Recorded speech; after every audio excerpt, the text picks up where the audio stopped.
James. Yes, sir. In your travels, things funny happen to people like you and I? Well, I'll tell you what. Let me say this. I have traveled from Buffalo, New York, to Seattle, Washington, Miami, and all points in between.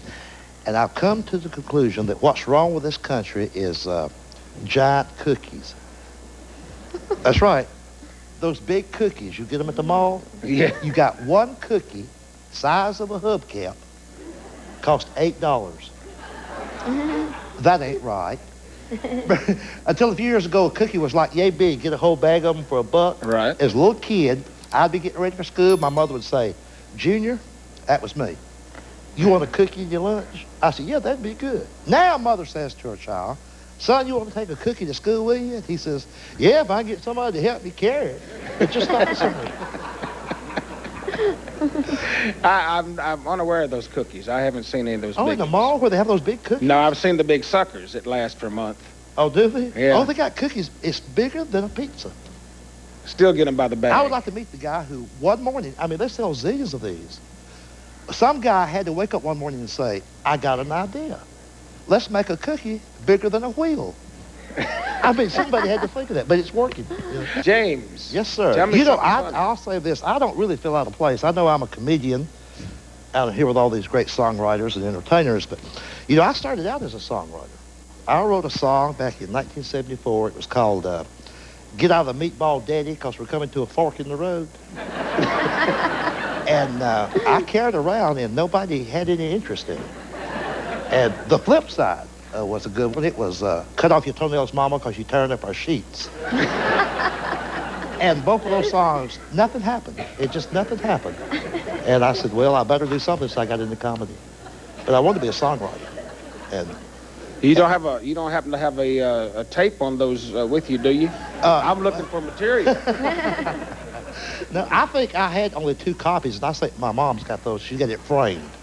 Probably next to your picture somewhere. I want to reiterate to you that my mother thinks you're the greatest thing ever. She does. Do you think you and I favor? Well. Really, seriously, my mom says it all the time. She said, I'm so happy you turned out looking like Roy Clark. You don't think that was planned, do you? I don't know. I hope not. But I don't think so, but she thinks so. Well, I can see a resemblance there, especially if you held up a guitar in front of you. Yeah, what's sad about it, see, I'm only 27. The road has beat me to death. Well, I got you beat by a year. But if it wasn't for the 7 years in a rest home, I wouldn't look this good. That's great. Have you ever tried to play an instrument to go along with your comedy? No, I can barely play the radio. I envy people who can. I can't carry a tune. I can't hardly play a radio. One time as a child, and I'm not real brilliant. I do have a double-digit IQ, but I'm not real brilliant. I got an AM radio for my birthday, and I had it 6 months before I realized I could also play it at night. So.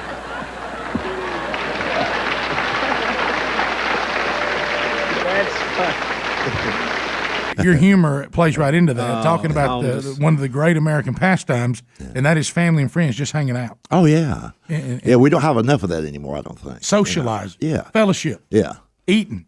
You don't have to be real old. You can be in your 20s or early 30s, and you're still old enough to remember when people could actually sit around and talk without a cell phone glued to the ear. And it's very hard to tell. Cell phones are kind of new in society, basically about a decade, really. Yeah. Well, it dawned on me. I was talking with a friend of mine this past weekend, and we were headed outdoors to go hang out, and he was talking about something happened at some time, and he was just in college, and he's in his early 40s, and he said, and they had to try to find me. They just called the phone of a friend where I was over at his house because we didn't have cell phones, and I thought, wow. That's odd. They're you know. So yeah. So I don't tolerate that much. In other words, like you see them in restaurants. Mm-hmm. People go out as a family to eat. There's 5 members of a family sitting there, 4 of them on the cell phone talking during dinner. You see people eating with one hand, talking with the other, and I'm thinking, what phone call could be that important? What's really that important? Right. Yeah. And that mamas had changed because my mama wouldn't tolerate a hat. Not us either. Singing. I don't know where that one came from. I said, now who declared we can't sing? In some reason, there was some rule. Did you have that in your family? Oh, yeah. You don't sing at the table. You go to the table to eat and you talk. Because you have to open your mouth. I can remember being at the supper table and the phone ringing. Of course, you don't have to get up to answer it. My dad wouldn't let us. Yeah, we do that now. What do you do? What would he do? Just give us that look. Remember, there's no voicemail then, no answer machines. Yeah. No caller ID. Yeah, hell, they'll call back. And now you see people where but really, that's what it, Yeah. What's wrong with that? But you know what? That's the way I still am, Like, my cell phone's in the car. I never take my cell phone. I don't take my cell phone in buildings. I text one time in front of James. I would never take my bad. Yeah. Texting, don't get me started on that. Yeah, he threw it right in the potatoes. I have a very cool, hard stance on texting. Right. Every time I read in the paper, hear on the news where these single car accidents, where they were texting, ran driving off the road, hit a tree, and died. I'm so glad they're dead. James! I am. James Gregory! Can I say we're off to a blistering pace today? No, I'll tell you why. I'll tell you why. You're saying only single car accidents. Because sometimes, you cross the median to hit an innocent person. Yeah, and you're not for that. No, but see, I tell you why I'm glad they're gone. They're out of my way, for one thing. Number two is, if these idiots who text and drive, I don't know why anybody would do that. If they do that on a regular basis, tomorrow they could cross the line and hit my sister. Yeah. Tomorrow they could cross the line and hit my nephew and niece or the people I love. I agree. So if they go ahead and die today, I'm okay with that. But that's the reason why I've never understood why we're having to have a law about people texting and driving. How can there be people that think they should text and drive? Well, they're just idiots. See, that's one thing you can't legislate. It's like we have so many laws in our country now that are what we call feel-good legislation. Oh, boy. Like the law that just passed in New York State. I think it takes effect in January, where by law now, McDonald's is required by law to put a piece of fruit or a vegetable in the Happy Meal. That's the law. Well, we're talking about that nationwide. Here we go. But really, it's by law. That's because you have we have a generation of people now that don't know really how to be parents. Right. Like if they want some people want the McDonald's to quit advertising the Happy Meal so much. And here's what I've said: when I have the privilege, Secretariat is off and running. Well, no, I just saying when I have the privilege, right, to speak to or entertain any of these brain dead soccer moms. Right. Here's what I'll tell them. The fast food industry didn't start yesterday. Right. It was started in the 1930s by the White Castle and the Crystal Corporation, and then followed a few years later in the early 50s with McDonald's and so on. So fast food's always been around. When we were growing up, and most people who listen to us now, when we were growing up, me and my little brother, we saw a zillion things advertised on television we wanted. Now listen up, soccer moms. Oh boy, here's what my mama said to us: no. Right. Sometimes she would spell it out. I said no, N-O. Could you see your mama or your daddy saying, every time my little boy sees that commercial, he wants one of them, I'm going to write my congressman.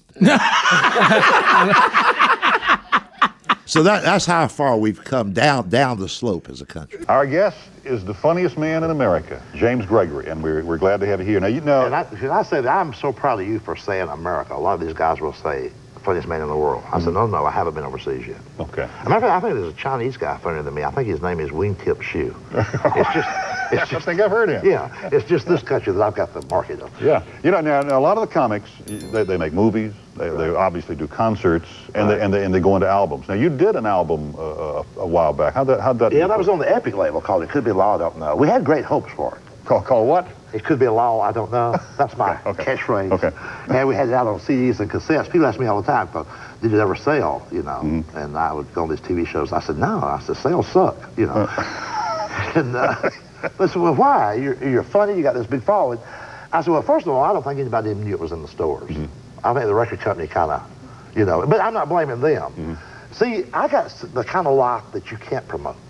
The kind of life you can't promote. You can't promote James Gregory. I mean, you got to look at it this way. I don't drink. Mm-hmm. I've never stayed at the Betty Ford Clinic. Mm-hmm. I paid all my taxes. Mm-hmm. I can't get the publicity to sell anything, I think about maybe walking into a bar in Ohio and shooting somebody. Well, that'd get some attention. I know. But see, I think you need some kind of tragedy, even if you make it up, to sell records. I don't have one. Jay Leno, I heard Jay Leno say once, a long time ago, that like every 90 seconds in his concert act, he would mention something about television. Because he said everybody in the country can relate to television. Right. If you talk about a show, you talk about something you saw on television. Right. But I'm reading about you, and it says you don't watch a lot of television. No, I don't. Now, but I do believe his theory is correct. I think the one reason that my act has been successful as it has is because everything that I talk about that people can relate to. I may talk about shopping at some discount store or some fast food company or some weird sign that I see, but the many other people hear me talking about it, they can go, oh yeah, he's right, I've seen that. They can relate to it. And whether it be a TV show or something, I think it's important. They have to be able to know what you're talking about. Sure.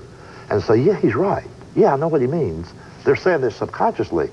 But if you're up there and just on this, we have a lot of descriptions in comedy now that doesn't make any sense, you know. People don't use the word funny much anymore, you know, to describe comedians. They got a guy that goes on stage and he never gets a laugh, and they say, well, he's doing stream of consciousness type stuff, you know. And then they got other comedians who are rather clever, you know. Well, people don't want, you know, if you pay $14 to see a show, be funny. Funny. Funny is what you want. You don't have Mr. and Mrs. Jones leaving the theater, driving home, and the guy said, you know, he wasn't funny at all. And the wife said, yes, but he was rather inventive. Nobody cares. It's my $14 make me laugh. People ask me, don't show me inventive. Yeah, I did an interview with a newspaper a week or so ago, and they used the expression, the James Gregory fans. I said, I don't have fans. I said, I have customers. Garth Brooks has fans. See, to me, I have customers, meaning, here's $14, make me laugh, in the story. Yeah. Garth Brooks has fans, you know. They want to know what he's going to name his baby. You know, is Garth gained 20 pounds or not? Is he really going to retire? Should we believe this phony press release? What's going to happen with Garth? Yeah. With me, they don't care. Just make me laugh. You know, with all the comedy clubs there are now, all the comedy shows on television, and especially all these comedy channels, is there too much now? Do you think is it helping or hurting young comics? I think it's hurt. In the long run, it's hurt. Too much stuff. Yes, it is too much, and I think that's changing now. Thank goodness it's changing, because used to you could see a comedy show, and there's some of these hour-long shows, like even at the Improv, that's been around for a decade or longer. And some years ago, you could watch 5 comedians on there, and you would laugh at 4 out of 5. And now you watch 5 comedians, you'd laugh at 1 out of 5. So I do think that the quality of a comedy show, nationally, in any club you go to, is a lot lower quality than it used to be. There's just so many comedians. Boy, I'll tell you, and you go across that cable channel at night, and there's at least 3 places where you can see the Improv, the Comedy Central, and other comedy things going on. And see, there's so many, I think a lot of the guys that are not funny are the guys that, I mean, how funny can you be if you're 19 years old? In other words, you haven't lived very long, you just got out of high school, and somebody told you, I mean, you try to be a comedian, and you've been a comedian for 6 months now, and you got an 8x10 glossy, and you're touring the country at the age of 19 and 20, and you haven't lived. And that's how come their act is not that good. It seems like they have to be slapstick, but not observational at that age. Right, and they are, and that's where the cheapness comes in. You know, like, all the guys out there now that use all the, the 4-letter words of the vulgarity, and they call that adult humor. But I never call that adult humor. That's juvenile humor. That's what we laughed at when we were 12 or 13 years old. It's unbelievable that they think adults will laugh at that, but that's what they use.